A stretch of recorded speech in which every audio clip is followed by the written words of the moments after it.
ఈరోజు మన దగ్గరకు వచ్చేసి స్విఫ్ట్ డిజైర్ వెహికల్ వచ్చింది. ఇందులో వచ్చేసరికి కస్టమర్ కంప్లైంట్ పికప్ లేదండి వెహికల్లో.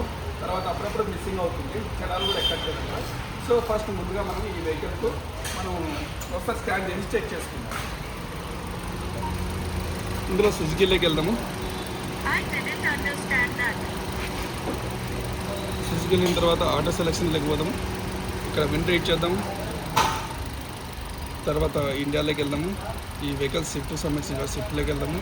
Okay, manual transmission. ఇందులో వచ్చేసరికి ఆటో స్కాన్ కొడదాం. So call scan.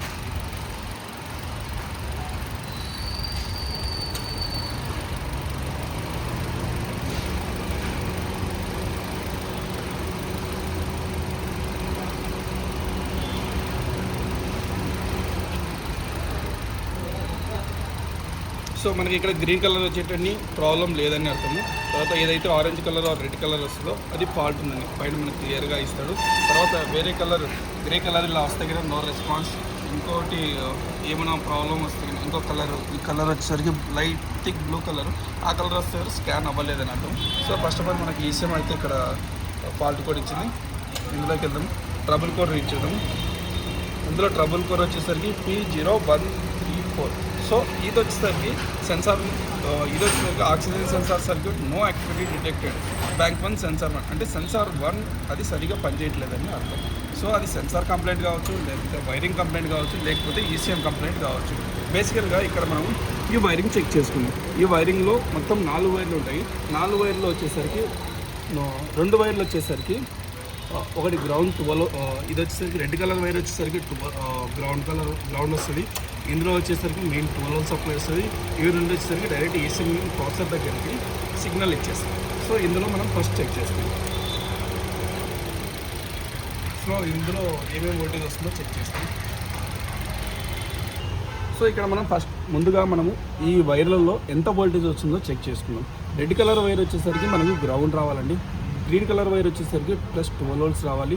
తర్వాత ఇవి రెండు వచ్చేసరికి purple colour and green colour వచ్చేసరికి ప్రాసెసర్ నుంచి సిగ్నల్ వస్తుందండి. ముందుగా మనం వోల్టేజ్ చెక్ చేసుకున్నాం. రెడ్ కలర్లో రెడ్ వైర్లో వోల్టేజ్ చెక్ చేసుకున్నాం. ఇందులో వచ్చేసరికి -12 volts సప్లై రావాలండి. ఇందులో సప్లై రావట్లేదు. ఇంకొకటి అండ్ బ్లూ కలర్లో చెక్ చేసుకుంటే కదా సో 0.47 ఈ ప్రాసెసర్ నుంచి సప్లై ఎంత రావాల్సిందో అంత ప్రాసెసర్ నుంచి సప్లై వస్తుంది. తర్వాత వచ్చేసరికి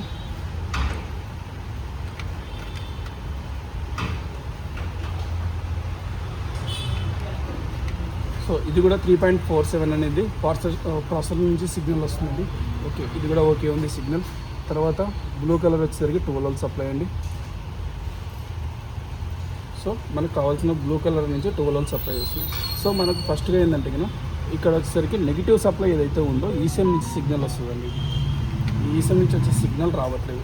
ఇక్కడ మనకు 12 volts సప్లై అనేది గ్రౌండ్ రావాలి, కన్ఫామ్ గ్రౌండ్ రావట్లేదు. సో దానివల్ల ఈ ఫాల్ట్ కూడా అవుతుంది. సో మీకు కావాలంటే కన్నా ఇక్కడ కూడా మీకు డేటా లైవ్ డేటాలో కూడా చెక్ చేస్తాము. ముందుగా వచ్చేసరికి ఈ కప్లర్ పెట్టేసాము. ఇక్కడ పాస్పోర్ట్ రీడ్ చేసుకుంటే రీడ్ పోస్ట్లోకి వెళ్తున్నాం. మనకు వచ్చేసరికి oxygen censor heater control circuit 2 అయితే పెండింగ్లోకి వచ్చాయి. హీటర్ ఉంది ఎందుకంటే కప్లర్ గమనించింది కాబట్టి. ఇప్పుడు వచ్చేసరికి మనం లైవ్ డేటాలో వచ్చేసరికి